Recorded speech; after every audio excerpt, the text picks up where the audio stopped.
Vous avez forcément constaté qu'elles sont toujours plus nombreuses dans les centres-villes, dans les faubourgs et même maintenant dans les villages. On vous parle des enseignes de fast-food dont la progression semble irrésistible. Pas pour un député écologiste qui est sur notre plateau aujourd'hui. Bonjour Boris Tavernier. Bonjour. Député écologiste et social, j'ai dit, de la 2e circonscription du Rhône. Si vous êtes là ce matin, c'est parce que vous avez lancé l'idée d'une taxe sur les fast-foods.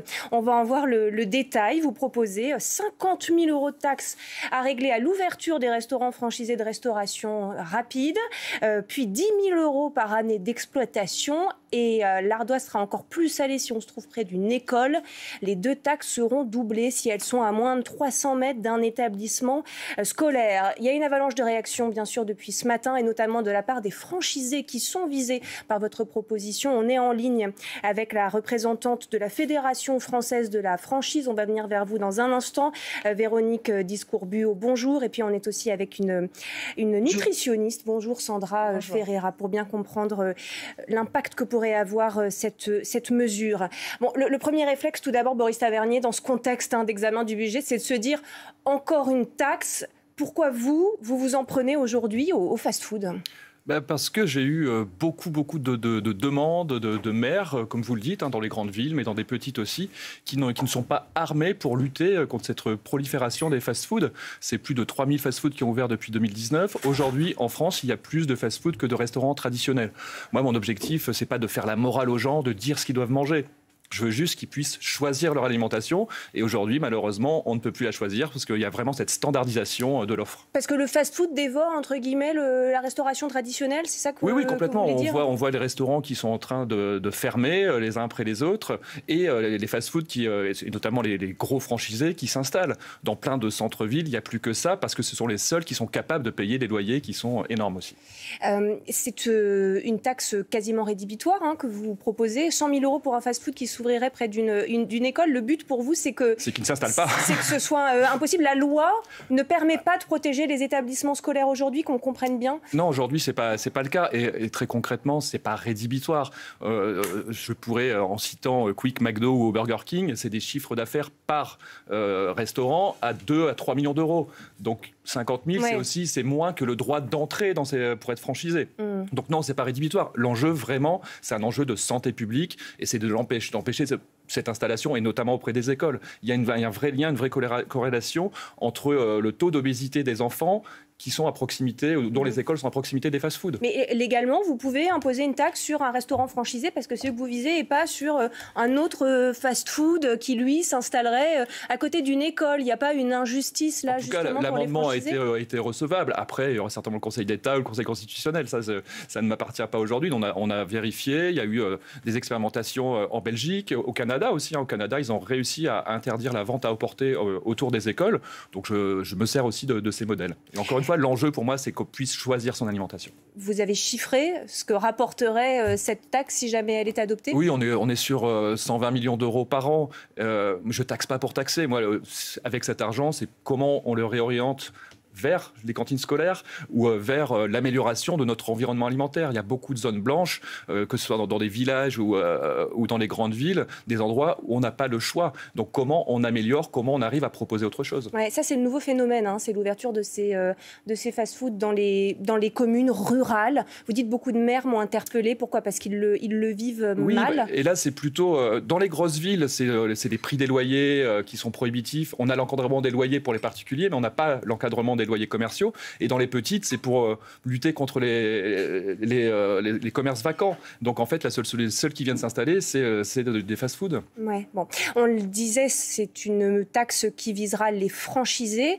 C'est plus de 90% aujourd'hui de ces restaurants, de ces chaînes de restauration rapide. C'est dire si, évidemment, ça fait réagir. Et notamment, la Fédération française de la franchise. Véronique Discourbuau, comment vous avez réagi lorsque vous avez découvert l'existence de cette proposition de taxe ? Alors moi, j'ai été sidérée, effectivement, parce que cette taxe, elle ne cible pas une typologie de restauration, mais une typologie d'entrepreneuriat. Et j'y vois là une vraie méconnaissance de ce qu'est un franchisé. Je rappelle que la franchise, c'est d'abord une enseigne et un savoir-faire qui est mis à disposition d'un indépendant, d'un entrepreneur indépendant. Donc, il va monter son entreprise en propre, en bénéficiant d'une enseigne qui est connue et surtout d'un savoir-faire, d'un manuel opératoire, d'une formation continue pour lui et ses employés, d'un plan de prélèvement sanitaire, de vérification stricte des approvisionnements, d'une traçabilité des produits et du respect de la chaîne du froid.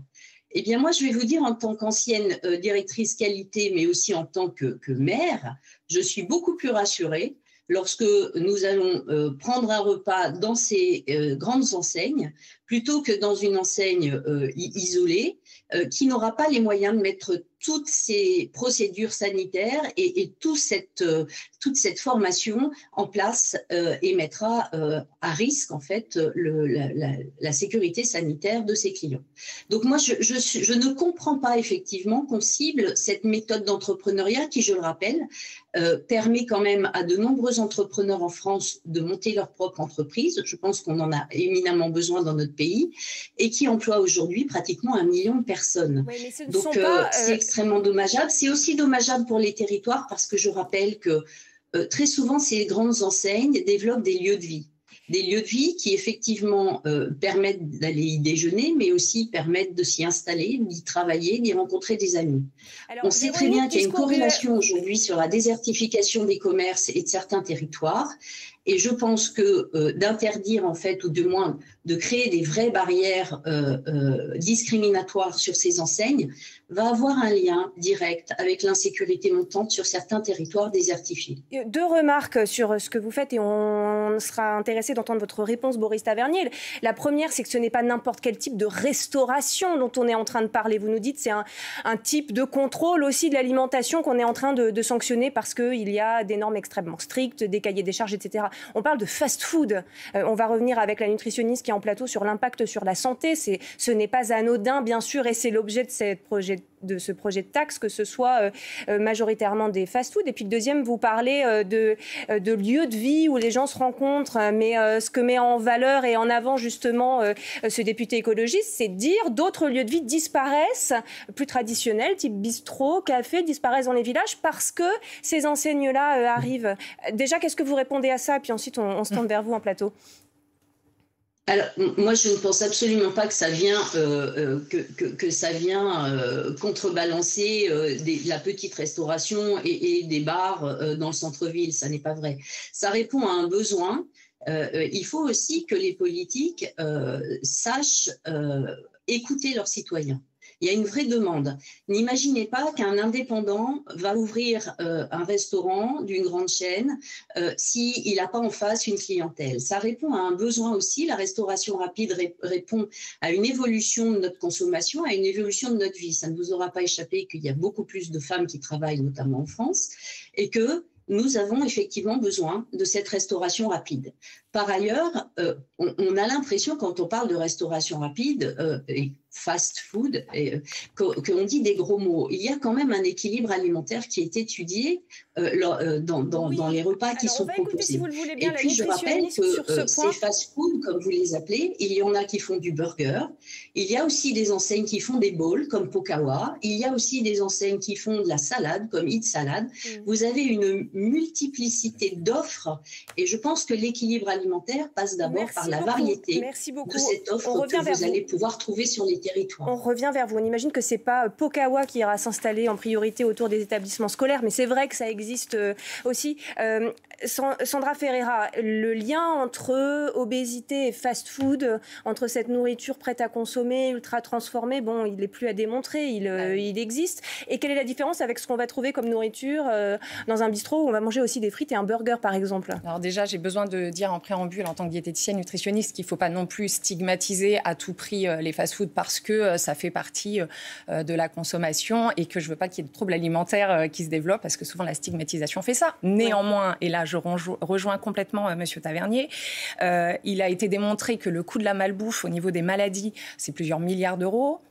Le risque de la malbouffe au sens fast-food, c'est quand même, ce sont des produits souvent salés, gras avec des graisses saturées qui sont mauvaises pour le système cardiovasculaire, souvent de grosses portions, souvent avec des adjonctions de sucre. Il y a même une méta-analyse qui a été menée par l'Imperial College à Londres qui a démontré que la taxe sur les aliments HFSS, c'est-à-dire Height, Fat, Salt, Sugar, donc tout ce qui est riche en sucre, en mauvaise graisse et en sel, ça permet vraiment de diminuer la consommation de ces produits et donc de diminuer l'obésité, je rappelle, le diabète de type 2, les maladies cardiovasculaires, qui sont quand même la première cause de décès en France, 140 000 décès en France par an. Donc oui, je trouve que c'est une très bonne initiative. Maintenant, c'est vrai que la taxe, elle ne doit pas être punitive, mais redistributive. Il faut, à mon sens, que cet argent qui va être collecté soit redistribué vers de l'éducation nutritionnelle dans des écoles, vers une régulation de la publicité, une amélioration de l'offre de ce qu'on va trouver autour des écoles et des lieux de travail. Et puis une subvention, ça serait chouette, sur les produits frais pour justement que ça fonctionne mieux au niveau des aliments sains. Plus spécifiquement, on a une courbe directe entre la progression de l'obésité et par exemple une cohorte qui consommerait du fast-food ou... Oui, on a remarqué en fait que ce sont souvent des familles en situation de précarité qui ont tendance à aller plus sur les fast-food et ce sont justement ce type de population qui ont tendance à avoir plus d'obésité, de maladies cardiovasculaires et de diabète de type 2. Alors peut-être aussi parce qu'il faut accentuer la prévention auprès de cette population-là. Ouais, Véronique Discourbio, vous l'entendez, c'est quand même... C'est néfaste en quelque sorte, diététiquement parlant, pour ces jeunes d'avoir comme choix autour de leur école du fast-food, de la nourriture de ce type. Je crois qu'il y a un vrai mélange des genres dans ce qui est en train de se dire aujourd'hui. Bien sûr, personne ne peut nier que de manger gras, sucré, salé, c'est mauvais pour la santé. Ça, je vous le concède bien facilement. Ce que je suis en train d'expliquer aujourd'hui, c'est que ça n'est pas en essayant de surtaxer des enseignes et des franchisés, qui sont des entrepreneurs indépendants comme les autres, que ça va régler votre problème d'éducation en fait de la population à la bonne nutrition. C'est un autre sujet. Aujourd'hui, ça ne vous empêchera pas d'aller manger dans un kebab qui va s'installer à 50 mètres d'un lycée. Donc cette loi ou cet amendement me paraît totalement injustifié et totalement discriminant vis-à-vis des entrepreneurs franchisés. Ouais, bon. Sur cette discrimination que dénonce Véronique Discourbio, vous l'entendez, monsieur le député, c'est en quelque sorte injuste pour les franchisés par rapport à un non-franchisé? Bon, ça, c'est la première question. Puis la deuxième, est-ce que c'est pas s'en prendre aussi, encore une fois, à ceux qui n'ont pas forcément les moyens d'aller s'asseoir au bistrot, au restaurant et qui ont, avec ce petit budget, la possibilité d'aller manger au restaurant, tout simplement? Moi, ce que je critique, c'est la standardisation, encore une fois. Donc, oui, dans les franchisés, qu'on parle de grandes chaînes de fast-food ou même de boulangerie, est-ce qu'on a envie de manger la même chose partout sur notre territoire? C'est juste cette notion de choix. Je voulais juste aussi revenir sur... il y a une demande. Non, en fait, il n'y a pas de demande. Il y a une politique agressive d'installation. McDo, c'est une installation par semaine. Et aujourd'hui, le chiffre d'affaires... C'est leur objectif ou c'est ce qu'ils réalisent effectivement? C'est ce qu'ils font en ce moment. En France, il y a un restaurant McDo qui ouvre par semaine. Oui. Et le chiffre d'affaires aujourd'hui d'un de ces restaurants, en fait, il baisse. Le chiffre d'affaires global augmente uniquement par le développement. Donc en fait, il n'y a pas une demande. Et puis la demande, elle est aussi générée par une politique publicitaire agressive. J'ai posé des amendements pour limiter la publicité sur la malbouffe. J'ai voté le Nutri-Score. Moi, c'est vraiment dans cette logique-là. Encore une fois, j'ai été entrepreneur et restaurateur. Je connais ces problématiques. Mais l'enjeu sanitaire est beaucoup plus fort. Le diabète, c'est 10 milliards d'euros par an. Des gens qui meurent tous les jours du diabète. Ouais. Donc il faut juste... Et c'est très bien qu'on ait ce débat. Moi, je suis prêt à discuter. Je ne suis pas du tout fermé. C'est quelque chose qui est transpartisan. Une sénatrice LR a posé un texte à ce sujet. Moi, je suis prêt à travailler avec mes collègues, à réfléchir à comment améliorer tout ça. Ouais. Mais, vous dites vous-même, si je puis me permettre, parce que j'employais le mot rédhibitoire pour parler de cette taxe de 100 000 €, et vous disiez ça l'est pas, en fait, non, rédhibitoire. Ça ne le sera et donc, finalement, on se dit à quoi bon, ça va être quoi l'efficacité au bout du compte? Déjà, ça permet d'en parler et puis de réfléchir comment on peut aider nos maires à réguler ça. Et je pense que de réfléchir aussi à l'encadrement des loyers commerciaux, ça peut être une solution. La taxe, c'est ce qui permet d'être invité sur les plateaux télévisés aussi. Donc, oui. mais ayons ce débat, et c'est plutôt une bonne chose. L'enjeu de santé doit être au-dessus de tout. Oui. Le coût pour les consommateurs quand même, parce que s'ils doivent payer leur installation, au bout du compte, ça s'ajoute à la hausse du prix de l'énergie, à tout un tas de hausses. Aujourd'hui, nous, on a un peu calqué, j'ai calqué ce prix de 50 000 € sur ce qu'ils payent pour devenir franchisé. Les grosses machines peuvent décider on baisse le droit d'entrée pour que vous puissiez payer cette taxe. Il y a aussi des choix qui peuvent être faits. Ça ne m'appartient pas.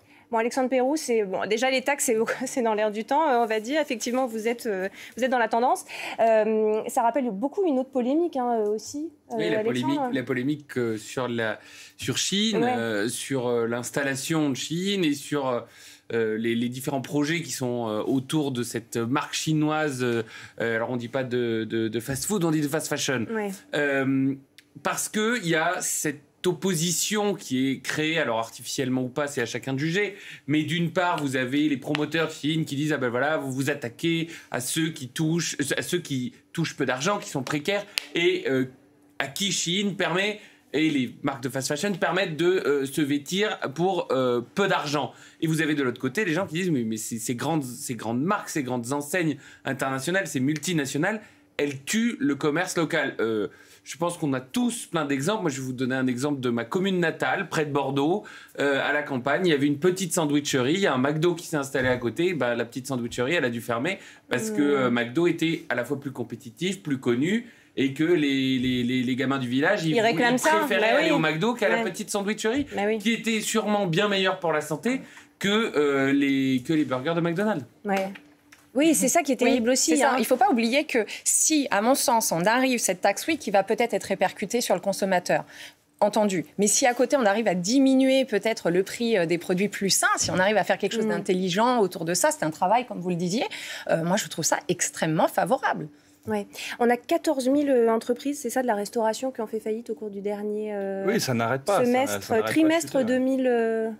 Et on doit pouvoir... Enfin, on est quand même mon chiffre n'est pas bon parce que j'ai 2025, mais on n'a pas fini 2025. On est le pays de la gastronomie, donc on doit pouvoir préserver aussi ce patrimoine-là. Et je rejoins madame à mes côtés.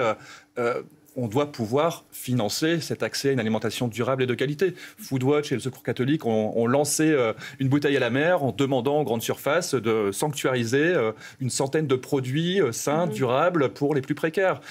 C'est pas un texte anti-pauvre, clairement pas. C'est pas du tout l'objectif, et ça, j'insiste là-dessus. On a en fait un vrai débat, et que ce soit sur Chine ou sur d'autres thèmes, mais qui reprennent. Et on va l'avoir sur Chine juste après, d'ailleurs, avec le fondateur des Suisses français. Une question tout simplement de choix de société, où vous avez d'un côté des gens qui disent non, la libéralisation, c'est de pouvoir permettre à chacun, y compris des grandes enseignes, de s'épanouir comme elles veulent, et de l'autre côté des gens que représente plutôt Monsieur Tavernier qui disent non, il faut préserver peut-être les indépendants, ceux qui sont dans notre ruralité, dans nos villages, au détriment de marques et de chaînes qui ont une force économique de frappe incomparable par rapport à un petit indépendant. On le disait, vous êtes dans la tendance avec une nouvelle idée de taxe, et puis en même temps, il y a un côté saturation collectif aussi, d'entendre toujours qu'on va taxer ci, taxer ça. Vous n'avez pas peur justement de susciter un mouvement de rejet lié à ce contexte-là? Est-ce qu'il n'y a pas une autre façon de faire justement par la voie législative? Mais j'y travaille aussi. Encore une fois, là, je fais la tournée des plateaux parce que en fait, c'est le seul amendement où j'ai une taxe. Mais moi, je travaille pour entrer le droit à l'alimentation dans la Constitution. Je travaille sur une loi cadre qui touche à toutes les problématiques autour de l'alimentation. Donc, je serais ravi de venir en débattre une autre fois avec vous. Ouais. Mais il y a des possibilités, oui. Vous, en tant que nutritionniste, justement, vous disiez, il faut favoriser l'accès aux produits sains. Comment on fait tout en conciliant cet attrait aussi alimenté par la publicité qu'on n'est pas encore forcément prêt de pouvoir interdire? Quand on voit avec Chine les difficultés de la loi anti-fast fashion au niveau européen, c'est très compliqué. Alors, par exemple, qu'est-ce qu'on dit à nos enfants ou aux petits-enfants pour leur dire pour leur expliquer pourquoi c'est à consommer avec extrême modération. Alors c'est vrai que l'enfant n'est pas forcément réceptif au discours de santé. Pour lui, la santé, c'est très, très abstrait. En revanche, on peut lui dire tout simplement qu'il va être en meilleure forme pour pratiquer sa séance de football ou pour tout simplement mieux travailler à l'école. Ça, c'est important qu'il le comprenne. Et que, moi, je rejoins vraiment très fortement M. Tavernier sur le fait qu'il faut bien comprendre que le travail n'est pas terminé, que là, il faut bien commencer par quelque chose. En fait, on commence par ça.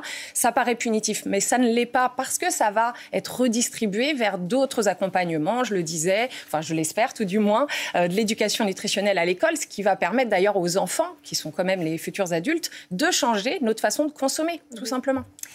Oui, dernier mot, Alexandre. Ce sont des franchises qui ont quand même énormément d'argent et je pense que 50 000 € par magasin, par restaurant, ils ont la force de frappe de l'absorber. Allez, merci beaucoup à tous les trois. Merci à Véronique Discours Bio qui était avec nous à distance. On se penche sur une autre taxe dans un instant puisque l'UE ouvre la voie à une taxe sur les petits colis. Oui, mais est-ce que ça suffira à sauver le savoir-faire et l'industrie française? On sera avec le fondateur du slip français, justement, juste après le rappel des titres avec vous, Séverine.